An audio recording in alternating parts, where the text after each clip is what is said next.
Hello, this is me talking about the book Atomic Habits, and I'm going to be going over the biggest takeaways that I have gotten from chapters 5 and chapter 6. Yesterday, I did chapters 2 through 4. I did not do a video on chapters 1 and 2, but yesterday I did do a videos over chapters 2 through 4, and today I'm going to be doing over chapters 5 and 6. So what I'm doing is as I'm reading and after I read, I'm just during for these past two chapters, there's been one quote in each chapter that has sparked my interest enough to where I needed to write it down because I thought it was a very powerful quote. And then after the chapter, I'm going through and I'm listing out the biggest things from each chapter and what I'm taking away from each chapter. But first at the top here, this is for chapter 5, and then later on I'll get into chapter 6.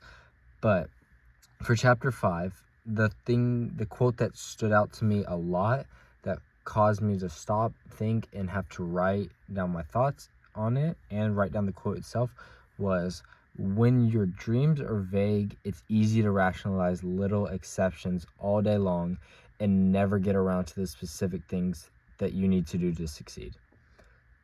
So I think with this, the biggest takeaway that I get from this quote is, if you are dreaming small or you are just have a very broad goal that you're set out to do, you're going to allow yourself so many mistakes that if you had been specific, if you had figured out what you actually want and focused on it very specifically, with a direction that you are aiming to head into, you would not allow the small errors in your day, like you wasted 15 minutes scrolling on your phone, but it's okay because it's only 15 minutes. But then if you do it 3 more times throughout the day, you've just wasted an hour of your day. And I think that is the biggest takeaway that I get from this. And there's obviously other situations. It could be you're spending money on making a coffee when you don't have the money, and you could make one at home for 1/5 of the price, but you don't, and you go out every day and you spend that money, and over time it builds up. There's just so many things.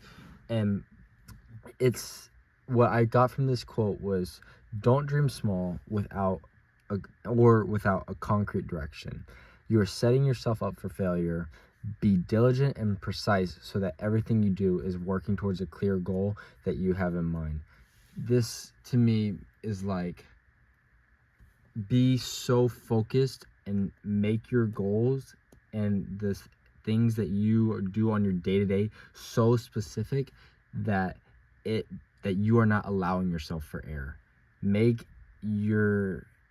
Create a plan that is so concrete and so rigid and have such a good structure and have such a good thing that you're aiming towards, that you don't allow yourself to have these constant small slip-ups, which in the long run go and screw you over because you just compounds over time more and more. It's like the snowball effect, which is another big thing that I've taken away. I have wrote the snowball effect from chapter 5, and I wrote it in chapter 6. It wasn't mentioned, but I think that is like a big analogy that you could use to make it better, because things compound over time. They just get more and more. The more you do them, the more and more it grows, and it's just like, once it gets momentum, it doesn't stop. So overall with chapter 5, I think, speak out to yourself about the time and place you want to do something. Hold yourself accountable.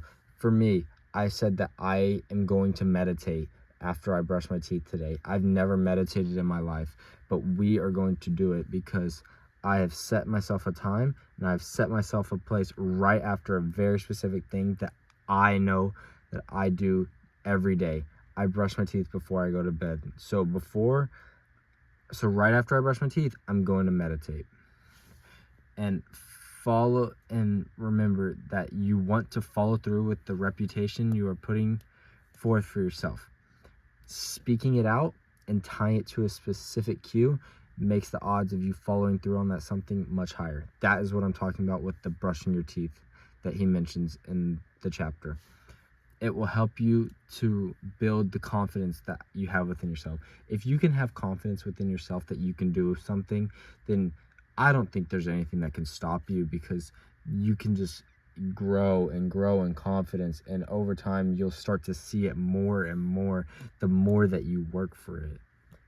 And if you can win with the small things and grow your confidence in yourself, then you're going to be able to win and be successful with the bigger challenges, the bigger tasks, the bigger goals. If you can win at the small things first, the bigger things will come after you grow in confidence. And I think that's the biggest thing.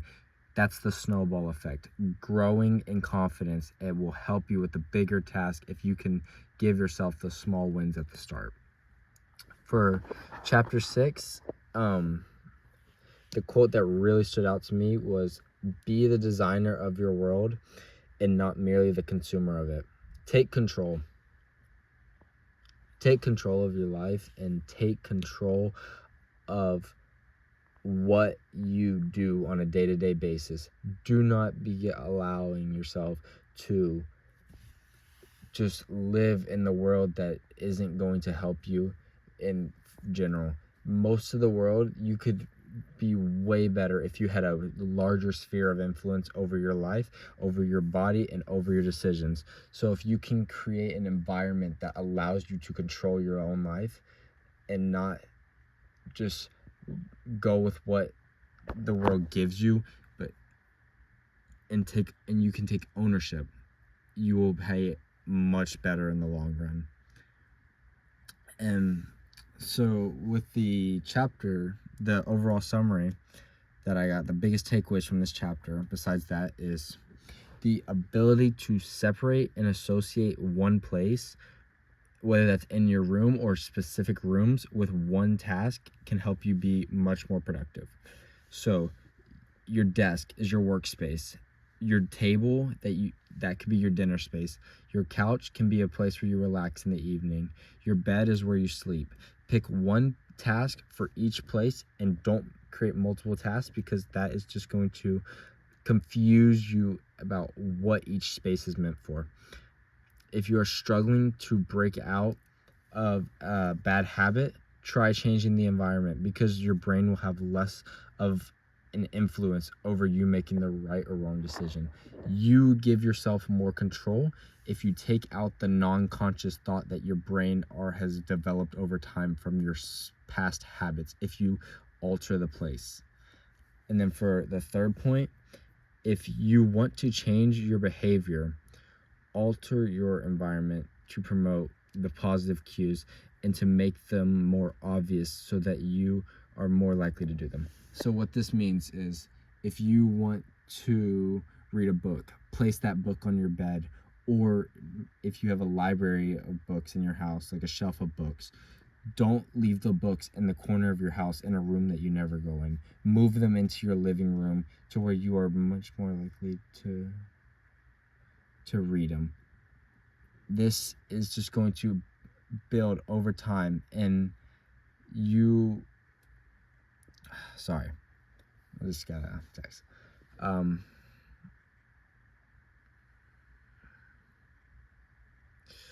If you can place the positive cues in much more obvious situations, you are way more likely to do them, and it will just compound in the long run. That is the snowball effect. It compounds and it grows faster with time. The more and more you can convince yourself that it's going to get better, the more that, not convince yourself, that's not even about convincing yourself that's going to get better, but the more and more that you consistently prove yourself, the quicker it will grow. The more confidence you'll grow within yourself to do more and more big things. This is quite a long video, I'm sorry, but that's all I have for chapters 5 and 6 of Atomic Habits. Thank you.